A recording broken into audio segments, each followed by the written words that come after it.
আপনি নিজের ভালোর জন্যে আপনাকে বুঝতে হবে যে আমি কি ইনসুলিন বেশি আমার শরীরে, তাও আমি কেন ইনসুলিন দিব, এটুকু অন্তত বুঝতে হবে। বা আমার রক্তের চিনি বেশি, তাও কেন আমি চিনি খাবো। তাহলে ভাত চিনি, রুটি চিনি, ফল চিনি, দুধ চিনি, মুড়ি চিনি, চিড়া চিনি, তা এখন আমার চিনি বেশি, আমি আরও চিনি খাবো। এটা মানে গাইডলাইন এটাকেই সাপোর্ট করতেছে মনে করেন, তারপরও আপনি সেটাই করবেন।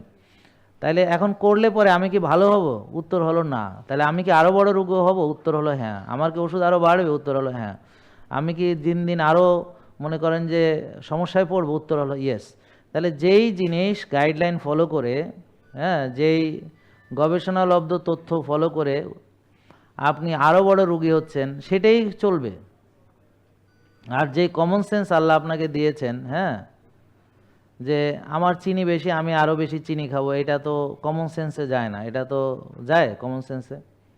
তাহলে আপনারা যারা ডায়াবেটিসের রোগী বলেন ভাত খান না, তো তাহলে ভাত মানে চিনি না, তাহলে আপনার চিনি বেশি, আরও চিনি খাচ্ছেন, এতে ক্ষতি হবে না?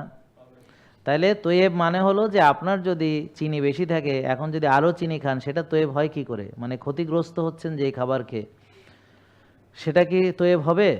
তাহলে তৈয়েবের আর একটা অর্থ হচ্ছে যেই খাবারটা আপনার জন্য কল্যাণকর। জেকে লাইফস্টাইল লিমিটেড, ওষুধ মুক্ত সুস্থ জীবন।